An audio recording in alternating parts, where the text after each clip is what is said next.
السلام علیکم ورحمۃ اللہ وبرکاتہ۔ الحمد للہ نحمده ونستعینه ونستغفره ونؤمن به ونتوکل علیہ ونعوذ باللہ من شرور انفسنا ومن سیئات اعمالنا، من يهده الله فلا مضل له ومن يضلله فلا هادي له، ونشهد أن لا إله إلا الله وحده لا شريك له، ونشهد أن سيدنا ومولانا محمدا عبده ورسوله الذي أرسله بالحق بشيرا ونذيرا. قال الله تبارك وتعالى في القرآن المجيد: يا أيها الذين آمنوا كتب عليكم الصيام كما كتب على الذين من قبلكم لعلكم تتقون. قال النبي صلى الله عليه وسلم: الدنيا سجن المؤمن وجنة الكافر، أو كما قال عليه الصلاة والسلام. اللهم صل على محمد وعلى آل محمد وبارك وسلم. اللهم صل على محمد وعلى آل محمد كما صليت على إبراهيم وعلى آل إبراهيم إنك حميد مجيد. اللهم صل على محمد وعلى آل محمد كما صليت على إبراهيم وعلى آل إبراهيم إنك حميد مجيد.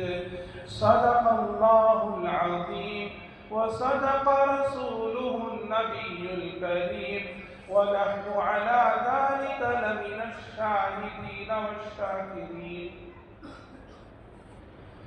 محترم حاضرین، بزرگوں اور دوستوں، اللہ کی مہربانی کہ اللہ ہم لوگوں کو اپنی زندگی میں ایک بہترین موقع رمضان کا عطا کیا ہے۔ رمضان کا مہینہ جیسے ہی آتا ہے، عام طور پر انسانوں کے اندر عبادت کا شوق اور جذبہ بڑھ جاتا ہے، اور یہ شوق اور جذبہ بڑھنے کی سب سے بڑی وجہ یہ ہے جس کی طرف نبی علیہ السلام نے فرمایا، رمضان کا مہینہ جیسے ہی مسلمانوں کی زندگی میں آتا ہے تو اللہ تبارک و تعالی بندوں پر، انسانوں پر، ہم جیسے گنہگاروں پر احسان کرتے ہوئے اللہ یہ کرتے ہیں، سرکش شیاطین جو انسانوں کے دلوں میں وسوسہ ڈالتے ہیں، برے خیالات پیدا کرتے ہیں، ایسے شیطانوں کو اللہ تبارک و تعالیٰ قید کر دیتے ہیں، بند کر دیتے ہیں۔ تو جس کی وجہ سے انسان عبادت کی طرف زیادہ مائل ہوتا ہے، اس کے باوجود بھی دنیا کا بہت بڑا طبقہ عبادتوں کی طرف مائل نہیں ہوتا، تو یہ غلطی اسلام کی نہیں ہے، دین کی نہیں ہے، بلکہ خود انسان کی غلطی ہے۔ رمضان کے مہینے میں ہم لوگ جو روزے رکھتے ہیں، ان روزوں کے بارے میں قرآن میں اللہ نے کہا: یا ایھا الذین آمنوا، اے ایمان والو، کتب علیکم الصیام، میں تم پر روزے فرض قرار دیا ہوں، کما کتب علی الذین من قبلکم، جس طرح کے اس سے پہلے لوگوں پر، اس سے پہلے امتیوں پر روزے فرض قرار دیے تھے۔ یہ بولنے کی کیا ضرورت تھی اللہ کو؟ اللہ کا آرڈر ہم لوگوں کو بس ہے، انسانوں کے لیے اللہ کے آرڈر کو اپنانا پڑتا ہے، ان تمام باتوں پر عمل کرنا پڑتا ہے، اس کے باوجود اللہ نے کہا کہ میں تم پر روزے فرض قرار دیا ہوں. یہ روزے صرف تم لوگوں پر نہیں بلکہ اس سے پہلے لوگوں پر بھی فرض قرار دیے تھے. یہ ہماری تسلی کے لیے اللہ نے یہ جملہ استعمال کیا، اللہ نے یہ بات بتائی ہے. اس لیے کہ بعض مرتبہ ایسا ہوتا ہے جب انسان پہلی مرتبہ کوئی کام شروع کرتا ہے تو اسے بہت مشکل نظر آتا ہے، ڈر فیل ہوتا ہے. مثال کے طور پر گاڑی چلانا، کسی کو گاڑی سکھانا ہے، ان کو بولے لے جی چابی لو چلاؤ، تو ہاتھ کانپتے ہیں، پیر ڈگمگانے لگتے ہیں، جلدی ہینڈل پکڑنے کے لیے تیار نہیں ہوتے. تو اس وقت لوگ کہتے ہیں تمہیں ایک چیز کا جی دیکھو کتنے آدمی چلا رہی گاڑی دیکھو کتنے لوگ چلا رہی. تو اس وقت ایک ہمت آتی ہے، کتنے لوگ چلا رہی نا میں بھی چلا سکتا. تو وہ ہمت روزوں کے بارے میں اللہ ہمارے دلوں کے اندر پیدا کرنے کے لیے اللہ نے کہا کہ یہ روزے تم پر صرف فرض نہیں ہے، اس سے پہلے لوگوں پر بھی فرض تھے. یہ اللہ کی اور بڑی مہربانی ہے کہ پہلے لوگوں کی طرح ہمارے روزے نہیں ہیں. پہلے جو قومیں گزری ہیں ان کے روزوں کی مقدار، ان کے روزوں کی کیفیت الگ تھی. کتابوں کے اندر لکھا ہے حضرت داؤد علیہ السلام 6 مہینے روزہ رکھتے تھے. کتنے مہینے بھی؟ 6 مہینے.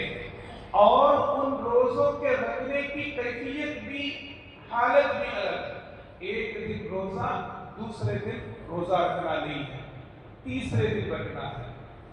ایک دن چھوڑ کر ایک دن روزہ رکھنا. ایسا کتنے دن؟ 6 مہینے رکھتے تھے. مسلسل 6 مہینے ہوتے کبھی کبھی پریشانی نہیں ہوتی تھی، لیکن ایک دن گیپ چھوڑ کر ایک دن رکھنا بہت بڑا مشکل کام ہوتا ہے. اللہ ہم لوگوں پر وہ روزے فرض قرار نہیں دیا. اس کے بعد بات آتی ہے نصارہ کی. نصارہ کسے کہتے ہیں؟ جو قوم حضرت عیسیٰ علیہ السلام کو مانتی ہے، ان کو اللہ مانے یا ان کو اللہ کا بیٹا مانے. تو اس طرح کی جو قوم مانتی ہے ان کو نصارہ کہتے ہیں. وہ نصارہ 2 مہینے روزہ رکھتے ہیں. اس کے بعد بات آتی ہے حضرت موسیٰ علیہ السلام کے قوم کی. حضرت موسیٰ علیہ السلام کی قوم 40 دن روزہ رکھا کرتے ہیں اور ان کے کھانے پینے کا معیار بھی الگ ہے. کیسا؟ یہود اور نصارہ جو روزہ رکھتے تھے ان کے لیے حکم تھا صرف ایک ٹائم کھانا. 24 گھنٹے میں جتنا کھا سکتے ہیں اتنا ایک ٹائم کھانا، پھر دوبارہ وہ ٹائم آئے تو اس وقت میں کھانا. نبی علیہ السلام کے صدقے میں، آپ کی شفقت، آپ کی محبت کی برکت میں اللہ تبارک و تعالیٰ نے ہم لوگوں پر 30 روزے فرض قرار دیے ہیں، وہ بھی 11 گھنٹے کے، 12 گھنٹے کے. صبح صادق سے پہلے، فجر کی نماز سے پہلے، سحری کا وقت جیسے ہی ختم ہوتا ہے، فجر کا وقت جیسے ہی شروع ہوتا ہے تو کھانا بند کر دینا اور دن کا پورا حصہ کھائے پیے بغیر رہنا. اور اللہ تبارک و تعالیٰ شام میں جیسے مغرب کا وقت شروع ہوتا ہے افطار کا حکم دیتے ہیں، افطار میں کھاؤ، افطار کے بعد کھاؤ، رات کے پورے حصے میں کھاتے رہو، دن کے پورے حصے میں کھانے پینے سے دور رہو. یہ بہت شارٹ اسپیڈ ہے. بہت کم مدت میں، بہت تھوڑے وقت میں اللہ تبارک و تعالیٰ کی مہربانی اللہ نے ہم لوگوں پر کیا. یہ رمضان کا لفظی ترجمہ کیا ہے؟ بات کو سمجھنے کی کوشش کریں. ہمیں بولتے نا رمضان، را میم ضاد الف نون، یا انگلش میں بول لو آپ. تو رمضان کا لفظی ترجمہ آتا ہے جلنا. تو یہ رمضان کو رمضان کیوں بولے؟ تو اس میں کون سی چیز جلائی جاتی ہے؟ علماء کرام نے لکھا ہے 11 مہینے جو گناہ ہم لوگ کیے رہتے ہیں ان گناہوں کو اللہ تبارک و تعالی ہمارے روزے کی برکت سے جلاتا ہے۔ روزہ جب رکھتے ہیں تو بھوک ستاتی ہے، تو بھوک کی آگ آتی ہے، اور تراویح جب پڑھتے ہیں تو تھکاوٹ محسوس ہوتی ہے، قرآن جب پڑھتے ہیں تو تھکاوٹ محسوس ہوتی ہے۔ دنیا کی آگ، چاہے وہ گیس کے ذریعے، لکڑیوں کے ذریعے، تو یہ دنیا کی آگ چیزوں کو جلاتی ہے برابر۔ تو دنیا کی آگ چیزوں کو جلاتی ہے۔ انسان کے اعمال کی وجہ سے انسان کے جسم میں جو آگ اگتی ہے، وہ آگ گناہوں کو، ہمارے گناہوں کو جلاتی ہے۔ اب جس کے جتنا زیادہ گناہ ہوں گے، جس کے جتنا زیادہ گناہ ہوں گے، اسے اتنا روزہ لگے گا، اسے اتنا روزہ لگے گا۔ دلیل ہے کیا اس کی؟ ہے۔ نبی علیہ السلام کے زمانے میں 2 عورتیں آئی، تو 2 عورتیں آ کر شکایت کرنے لگی، یا رسول اللہ، ہم لوگوں کو روزہ بہت ستا رہا ہے، روزے کی وجہ سے بہت تکلیف ہو رہی ہے۔ نبی علیہ السلام نے حکم دیا، ان کو کہو کہ قے کرے، وہ کیا کرے؟ قے کرے، وامٹ کرے، الٹی کرے۔ تو جب وہ لوگ الٹی کیے تو ان کے منہ سے، ان کے پیٹ سے گوشت کے چھوٹے چھوٹے ٹکڑے نکلے۔ تو ان لوگوں نے کہا کہ یا رسول اللہ، ہم لوگ تو گوشت کھا کے بہت دن ہو گئے، یہ گوشت کے ٹکڑے کہاں سے آئے؟ انہوں نے کہا کہ تم روزہ تھے، روزہ رکھنے کے بعد تم لوگوں نے دوسرے لوگوں کی غیبت کی، گناہ کیا، غلطی کیا، تو اس غلطی کی سزا کی وجہ سے اللہ تبارک و تعالیٰ نے تمہارے بھوک میں زیادتی کیا ہے، اضافہ کیا ہے، بڑھوتری کیا ہے۔ اس لیے دوستو، روزہ ہم رکھ رہے ہیں اللہ کی مہربانی سے، گناہ نہ کرنا، غلطی نہ کرنا۔ ایک ہوتا ہے پورے جسم کا روزہ، ایک ہوتا ہے آنکھ کا روزہ، دماغ کا روزہ۔ دماغ کا روزہ کیا؟ صحیح سوچے، غلط نہ سوچے، اچھے خیالات کو پیدا کریں، برے خیالات سے بچنے کی کوشش کریں۔ آنکھ کا روزہ، صحیح چیزوں کو دیکھے، غلط نامحرم عورتوں کو، جن کو دیکھنا گناہ ہے، جن چیزوں کو دیکھنا گناہ ہے، ان چیزوں کو نہ دیکھیں۔ 1 مہینے کے لیے ٹی وی بند کر دیں۔ نیوز کا بہت شوق ہوتا ہے ہم لوگوں کو، کچھ لوگوں کی عادت ہوتی ہے نیوز کے بغیر ان کا وقت نہیں گزرتا، وہ نیوز سننا بند کر دیں۔ اب یہ مسئلہ پیدا ہوتا ہے، نیوز سننا کیا تو بھی حرام کیا نہیں ہے، جائز ہے، بعض وقت ضروری ہوتا ہے، لیکن ان دنوں میں سننا چھوڑ دیں۔ کیوں؟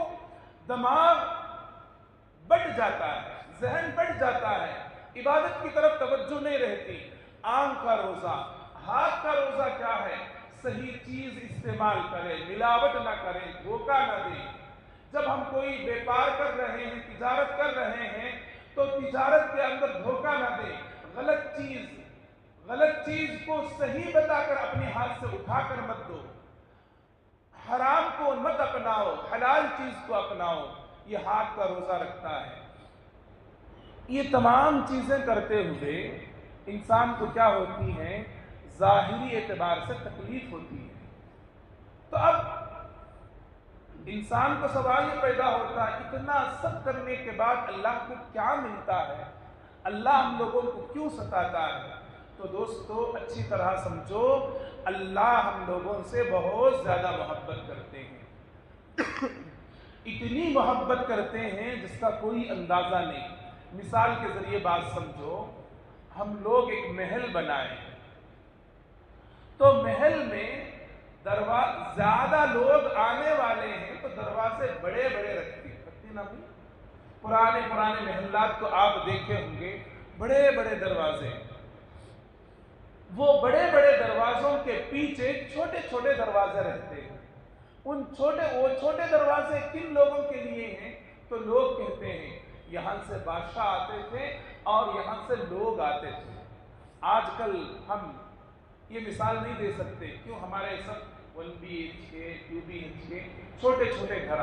تو اس حدیث کو سمجھنے کے لیے ہم بادشاہوں کے محلات کو اپنے دماغ میں لانے کی ضرورت پڑتی ہے، تو بڑے بڑے دروازے زیادہ لوگوں کے آنے کے لیے رکھتے ہیں اور چھوٹے چھوٹے دروازے کم لوگوں کے آنے اور جانے کے لیے رکھتے ہیں۔ لوگ زیادہ آنے والے ہیں تو دروازے زیادہ رکھتے ہیں۔ یہ بات سمجھنے کے بعد آپ قرآن کے مفہوم کو سمجھنے کی کوشش کریں۔ اللہ تبارک و تعالیٰ نے جہنم کے کتنے دروازے بنائے ہیں؟ 7 دروازے بنائے ہیں۔ اور جنت کے کتنے دروازے بنائے ہیں؟ 8 دروازے بنائے ہیں۔ ان 8 دروازوں میں سب سے بڑا دروازہ جس کا نام ہے باب الریان، وہ کن کے لیے ہے؟ روزے داروں کے لیے۔ تو اللہ چاہتے ہیں میرے بندے روزہ رکھیں اور روزہ رکھنے والوں کی تعداد زیادہ ہو اور وہ بندے خوش ہو جائیں، تو جب وہ مر کر میرے پاس آئیں گے تو ان کو باب الریان کے ذریعے، جنت کے بہترین دروازے کے ذریعے میں ان کو بلاؤں۔ تو اس دروازے سے بلانے کا مطلب ہے کہ آپ کا بہترین استقبال کیا جا رہا ہے، بہترین ویلکم کیا جا رہا ہے۔ تو ہم لوگوں کے لیے وہ چیزیں ملنے والی ہیں۔ یہ تو مرنے کے بعد دنیا میں کیا ملتا؟ نبی علیہ السلام نے کہا جب روزے دار بندہ انسان روزہ رکھتا ہے تو اس روزے کے وقت میں انسان کی توجہ عبادت کی طرف نہیں ہوتی۔ سحری کر لیے، سو گئے، اس کے بعد ان کو کام کو گئے، کام سے آنے کے بعد تھوڑا بہت ظہر کے بعد قرآن پڑھ لیے۔ یہ درمیانی وقت میں عام طور پر توجہ عبادت کی طرف نہیں رہتی۔ اس وقت میں اللہ کی کیا مہربانی ہوتی ہے؟ نبی علیہ السلام نے کہا کہ روزے دار کے لیے بلوں میں رہنے والی چونٹیاں دعا کرتی ہیں، زہریلے سانپ دعا کرتی ہیں، سمندروں میں رہنے والے مچھلیاں دعا کرتی ہیں۔ تو یہ ان مخلوقات کا ہمارے لیے دعا کرنا کیا مطلب ہوتا ہے معلوم؟ بے گناہ مخلوق جن کی زندگی میں گناہ نہیں ہے، جن کی زندگی میں گناہ نہیں ہوتے، ان کی دعائیں قبول ہوتی ہیں، ان کی دعائیں قبول ہوتی ہیں۔ ایسی مخلوق ہمارے لیے دعا کر رہی ہے، تو اس کے لیے ضروری ہے کہ ہم روزے کی حالت میں رہے۔ اگر ہمارا یہ وقت روزے کا نہیں رہے، ہم کھاتے پیتے رہیں، تو وہ تو دعائیں کریں گے، لیکن ان دعاؤں میں ہمارا کوئی حصہ نہیں رہے گا۔ اس لیے دوستو روزہ رکھو۔ یہ وقت ہوتا ہے ہمارے لیے کوئی دوسری مخلوق دعا کرتی ہے۔ جب یہ وقت مکمل ہوتا ہے، عصر کے بعد عام طور پر لوگوں کو افطاری کے لیے تیاری کرتے ہیں، کوئی فروٹ لاتا ہے، کوئی پانی لاتا ہے، کوئی کھجور لاتا ہے، کوئی کھانے کی چیزیں مختلف لاتے ہیں۔ تو اس وقت کے موقع پر نبی علیہ السلام نے کہا روزے داروں کے لیے اللہ نے ایک ہر دن تحفے کے طور پر وقت متعین کیا ہے۔ اللہ کہتے ہیں افطار کے موقع پر تم جو دعا مانگو وہ دعا قبول ہو جائے گی، تم جو نصیب مانگو وہ نصیب تمہاری کھل جائے گی۔ یہ مہربانی نہیں تو اور کیا ہے دوستو؟ آپ آفسوں میں دیکھے ہوں گے مینیجر کئی 1 مہینے 2 مہینے کے لیے باہر چلے جاتے ہیں تو چیک کی بک دے کر جاتے ہیں، تو مینیجر کے لیے حکم ہوتا ہے، وہ اس میں سائن کر دیا ہوں، جیسے کمپنی کے لیے اماؤنٹ کی جیسی ضرورت پڑے گی اتنی اماؤنٹ نکالتے رہو تم۔ وہ اس کے پرسنل کے لیے نہیں ہوتا، کمپنی کے لیے ہوتا ہے، لیکن وہ چیک بک رکھنے کے بعد انسان خوش ہوتا رہتا ہے۔ کیوں؟ ایک فیلنگ آتی ہے کہ میرے پاس کروڑ روپے کے چیک ہیں، میرے پاس لاکھوں روپے کے چیک ہیں۔ تو گویا مثال علماء کرام کہتے ہیں اللہ تبارک و تعالیٰ نے دعاؤں کے قبول ہونے کے 30 چیک ہم لوگوں کو دیے ہیں۔ اگر ان میں ہم دعا نہ کریں تو گویا ہم لوگوں کو یوزلیس کہیں گے۔ کسی کو کوئی آدمی 30 چیک دے، تمہیں اس میں جتنا ہونا ڈرا کر لو، انہیں روزانہ 0 ڈال کر وہ چکو ویسٹ کرتا رہا، تو اسے کیا کہیں گے؟ کیا پاگل آدمی بھائی نے موقع کا فائدہ نہیں اٹھا لیا؟ تو بالکل اسی طرح دوستو، اگر ہم دعا نہ کریں گے تو ہم لوگوں کو بھی فرشتے پاگل کہیں گے، ہمارے مرنے کے بعد فرشتے کہیں گے یہ تو بہت پاگل انسان ہے، وقت کا صحیح استعمال نہیں کیا۔ اتنی مہربانیاں ہو جانے کے بعد، اتنی اللہ کی مہربانیاں ہونے کے بعد انسان اپنے آپ کی مغفرت نہ کر لے۔ کیوں؟ اللہ نے موقع دیا ہے۔ کسی آدمی کو جب سدھرنے کا موقع دیا جاتا ہے، وہ نہیں سدھرتا تو موقع دینے والے کو بہت زیادہ غصہ آتا ہے۔ آپ کے بھی کمپنیاں ہوں گے، بڑی بڑی فیکٹریاں ہوں گے، کوئی ایک ایسا بندہ جو کام نہیں کرتا، اسے موقع دیے، جی تمہیں پورا دن کام کرنے نہیں ہوا تو 6 گھنٹے کام کرو، انہیں 6 گھنٹے بھی نہیں کرے، 3 گھنٹے کا آپشن دیے، 3 گھنٹے بھی نہیں کرے، 1 گھنٹے کا آپشن دیے، تو اور 1 گھنٹہ بھی وہ فیکٹری کے لیے، کمپنی کے لیے کام نہیں کریں تو غصہ آتا نہ بھی؟ بہت زیادہ غصہ آتا ہے۔ یہی غصہ اللہ کو بھی آتا ہے۔ اسی لیے نبی علیہ السلام نے منبر سے اترتے ہوئے بددعا دی ہے اس آدمی کو جس کی زندگی میں رمضان آئے، رمضان آنے کے بعد وہ اتنے اعمال نہیں کر سکا کہ ان اعمال کی وجہ سے وہ بندہ جنت میں پہنچ جائے، اپنی مغفرت نہ کر سکے۔ تو یہ دعا ہوئی، جبرائیل علیہ السلام نے ان جملوں کو دہرایا، نبی علیہ السلام نے اس دعا پر آمین کہا۔ کیوں؟ یہ اللہ کا حکم تھا، یہ اللہ کا حکم تھا۔ اتنے آپشن ہونے کے باوجود تم لوگوں نے عبادت میں وقت نہیں گزارے۔ تو دوستوں، آج ہم لوگوں کو بڑی شکایت ہوتی ہے، عبادت کہاں کریں گے ہم، طبیعت تھک جاتی ہے، دل مائل نہیں ہوتا۔ ایک صحابی گزرے ہیں جن کی زندگی میں روزانہ 1 مرتبہ قرآن مکمل کیا کرتے تھے اور روزانہ روزے رکھا کرتے تھے۔ نبی علیہ السلام کو جب معلوم ہوا تو آپ اس صحابی کو بلا کر کہنے لگے، تم روزانہ یہ قرآن مکمل مت کرو، 3 دن میں 1 مرتبہ قرآن مکمل کرو، روزانہ مت رکھا کرو۔ تو وہ صحابی کیا کرنے لگے؟ صوم داؤدی کو اپنائے، 1 دن روزہ رکھتوں، دوسرے دن نہیں رکھتوں، تیسرے دن روزہ رکھتوں۔ تو پھر نبی علیہ السلام اس صحابی کو بلائے، نہیں ایسا بھی نہیں کرنا، پیر کے دن یا جمعرات کے دن روزہ رکھو، زیادہ نہیں کرنا۔ تو صحابہ کی یہ حالت تھی، ان کو بولنا پڑتا تھا کہ عبادتیں کم کیا کرو۔ آج ہماری یہ حالت ہے، تراویح کی نماز کے لیے ہم جھکتے نہیں ہیں۔ حضرت علی رضی اللہ عنہ نے فرمایا، تراویح کی نماز میں جو سجدہ کیا جاتا ہے، اس ایک سجدے کے بجائے 150 نیکیوں کا ثواب اللہ تبارک و تعالیٰ دیتے ہیں۔ تو کتنے سجدے ہوں گے؟ اس میں قرآن کا سننے کا ثواب الگ ہے۔ اس لیے دوستوں، اپنے آپ کو عبادت کا مزاج اپنے اندر پیدا کرو، اپنے آپ کو عبادت میں تھکاؤ۔ ہم نے بہت غفلت برت لی ہے۔ رمضان کو رمضان کے جیسا گزارو۔ رمضان عبادت کا موقع ہے، کھیلنے کا موقع نہیں ہے، کھانے کا موقع نہیں ہے، اور دوسروں کو اسلام کی طرف مائل کرنے کا موقع ہے۔ کیا محنت کیے ہیں اللہ کو خوش کرنے کے لیے۔ ایک اللہ والے گزرے ہیں جو ہل چلایا کرتے تھے، ہل معلوم، فصل اگایا کرتے تھے، گیہوں اگانا اور چاول اگانا ان کا کام تھا۔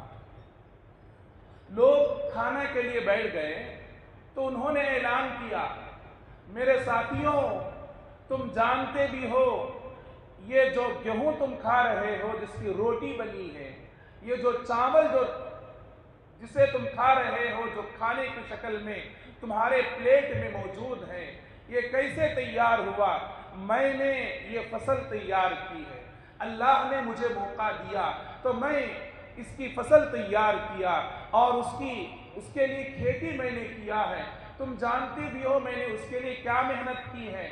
جب میں اس کے لیے دانا بو رہا تھا میں اور میری بیوی دونوں باوضو تھے اور وہ جب دانا بو کر تیار ہوا 6 مہینے 4 مہینے اور بعض کھیتوں میں سال کا وقت لگتا ہے.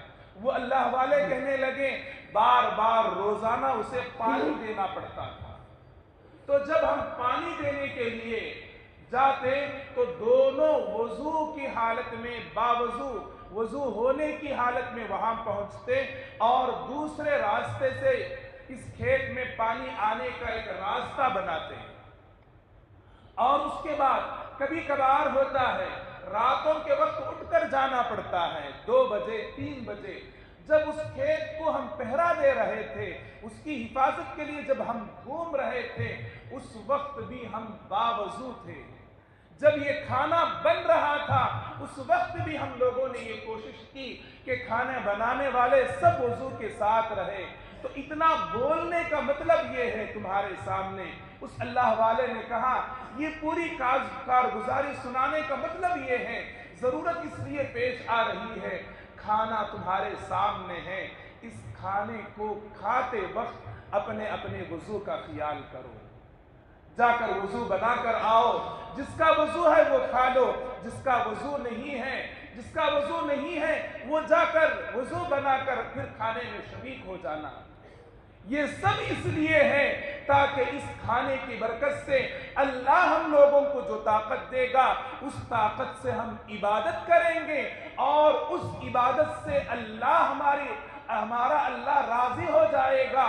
اور اللہ راضی ہو گیا نا دوستو تو دنیا ہماری ہے اور زندگی کا سکون ہمارے مقدر میں ہے اور دنیا کا ذرہ ذرہ ہماری مقدر میں ہے. تو دوستوں آپ کے سامنے روزے کی فضیلت کا بیان کرنا قرآن کی تلاوت کی فضیلت کا بیان کرنا تراویح کی نماز کے ثواب کا ذکر کرنا سب اس لیے ہے. ہم نے تو بہت سارے رمضانوں کو بہت ضائع کر دیا اس کو کوئی اہمیت نہیں دی. کسی کی زندگی میں 40 رمضان آئے کسی کی زندگی میں 50 رمضان آئے کسی کی زندگی میں 30 رمضان آئے لیکن صحیح عبادت نہیں ہو سکی. اب آپ کو کچھ سمجھ آ گیا ہوگا کچھ دین کی باتیں سمجھ آ گئی ہوں گی.